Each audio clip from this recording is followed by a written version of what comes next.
सारे पेड़ है, इतने सारे वृक्ष है, 30-40 मैंने गिनती की है, और ये सारा हमको लगाना है, ऐसा बताया हुआ है।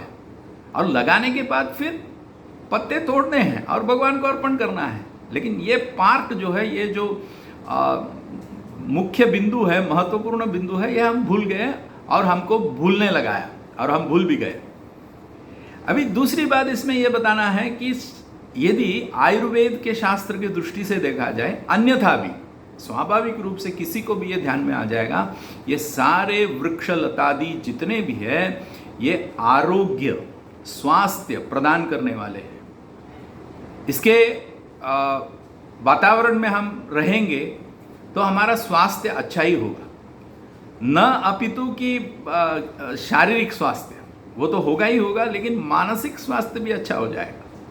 क्योंकि मानसिक आप नेचर के साथ हैं, आप कुदरत के साथ है, प्रकृति के साथ है, आपके पास में आजू बाजू में इतने सारे वृक्ष हैं, तो एक वन, एक जंगल, एक अरण्य, एक शुद्ध वातावरण वाला ये प्रकृति वहाँ पर निर्माण हो जाती है और एक वातावरण बन जाता है। उसमें हम मानसिक रूप से भी इसका लाभ हमें होता है, फायदा होता है, और मानसिक स्वास्थ्य भी हमारा अच्छा हो जाता है। मतलब उत्साह बढ़ता है, मन प्रसन्न हो जाता है, हमारे मन में और आगे बढ़ने की इच्छा हो जाती है।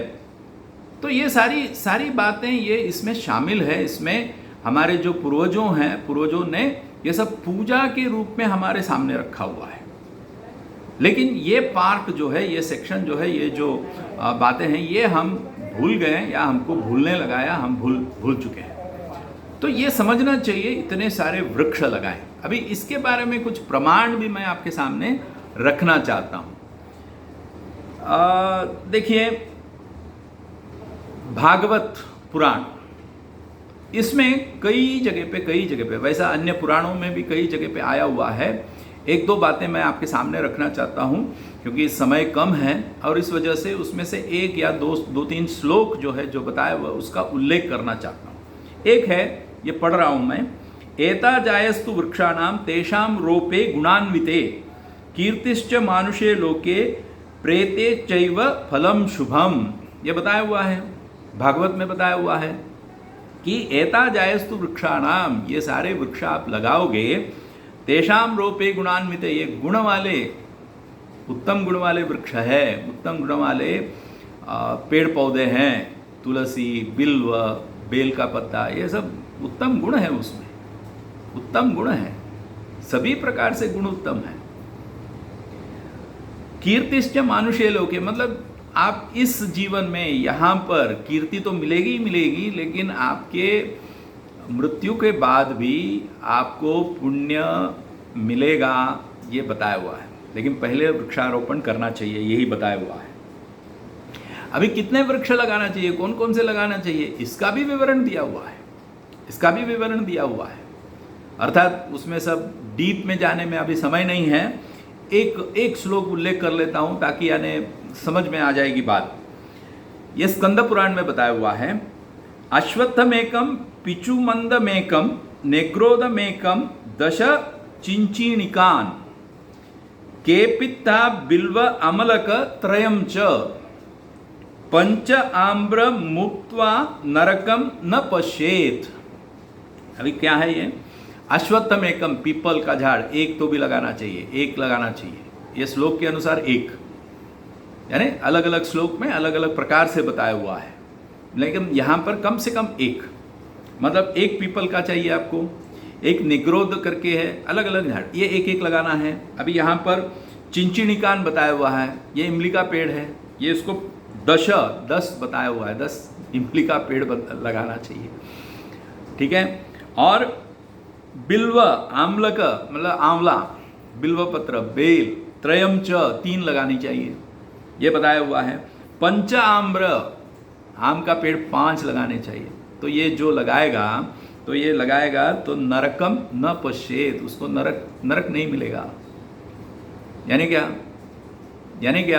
यानी ये है, ये हमारे मतलब धर्मशास्त्र में बताया हुआ है, हमारे पूर्वजों ने हमको सिखाया हुआ है, लेकिन इसी की तरफ हमारा ध्यान नहीं है। हम पेड़ लगाने की आज जो है वृक्षारोपण का ट्री प्लांटेशन ड्राइव लेते हैं। नहीं, लाखों लगाना चाहिए, कोटि लगाना चाहिए, 2 कोटि करोड़ लगाना चाहिए। आज ट्री प्लांटेशन ड्राइव लेने की जरूरत क्यों पड़ी? इसलिए पड़ी कि ये हम भूल गए, ये बातें भूल गए। यदि प्रति व्यक्ति 10 इमली का पेड़ लगाता है, 5 आम का पेड़ लगाता है, 3 आंवले का पेड़ लगाता है, 3 बेल का पेड़ लगाता है, इत्यादि इत्यादि लगाता है, और ये परंपरा यदि ठीक ठीक ठीक सटीक चलते आई, तो आज अपने को पेड़ मतलब वृक्षारोपण करने की आवश्यकता नहीं है। आज सामाजिक वनीकरण, ट्री प्लांटेशन ड्राइव इत्यादि इत्यादि बोल करके हमको बताया जाता है, नहीं ये लगाओ। हाँ, आवश्यक है, ये हमारे पूर्वजों ने समझ चुके थे, हमारे पूर्वज, और उनको मालूम था, और उन्होंने सुंदर रूप से ये पूजा पद्धति अनुष्ठान इसके साथ जोड़ दिया। पुण्य बताया, भगवान को चढ़ाओ बताया, समर्पण करो बताया, विशेष पूजा जब होती है तब आपको पत्ते तोड़ने हैं ये बताया। तो ये सब क्यों बताया? ये सब बताते हुए तुम पेड़ लगाओ और फिर तोड़ो, ये बात है इसमें। और दूसरी बात बता देता हूं कि यदि ऐसा वातावरण मेरे घर में है, मेरा लड़का, छोटा बच्चा उस घर में, वो देखता है कि पत्ते तोड़ते समय जैसा तुलसी तोड़ते हैं यूं ही नहीं तोड़ना है, प्रार्थना करनी है, पहले उसको विनंती करनी है और माफ़ी मांगनी है कि हम तोड़ रहे हैं। यानी प्रकृति या कुदरत का आदर करना सीखो। आदर करते हैं। यदि ऐसा वातावरण जिस घर में है, वो क्या बच्चा पेड़ कभी भी काटेगा? उसके मन में आएगा पेड़ काट लो? नहीं काटेगा, वो नहीं काटेगा, बिल्कुल नहीं काटेगा, और आदर करना भी सीख जाएगा।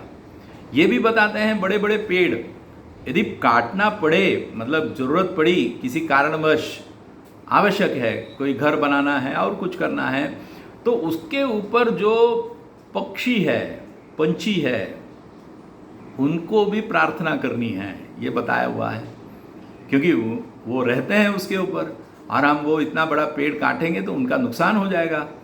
तो उनसे उनको विनंती करनी है, उनको प्रार्थना करनी है, और ये कहना है आवश्यकता के कारण हम ये पेड़ तोड़ रहे हैं, आप यहाँ से और कहीं चले जाएं, सुखी रहें, ऐसा बताते हुए फिर पेड़ को प्रार्थना करते हुए, वो वृक्ष की प्रार्थना करते हुए फिर तोड़ो, काटो, ये बताया हुआ है। तो ये सारी बातें हम भूल गए, और आज हम सामाजिक वनीकरण और ट्री प्लांटेशन ड्राइव और पर्यावरणवादी का जो लॉजिक है उसको पकड़ के चल रहे हैं।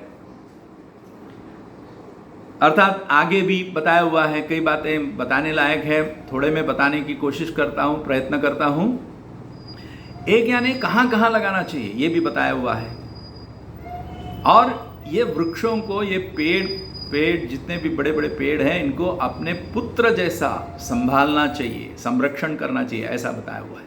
तो वो एक श्लोक, एक पंक्ति, उसका एक लाइन पढ़ता हूँ। तस्मात् तडागे सद्वृक्षा रोप्या श्रेयोन्वय सदा पुत्रवत् परिपाल्यश्च पुत्रा ते धर्मतः परः।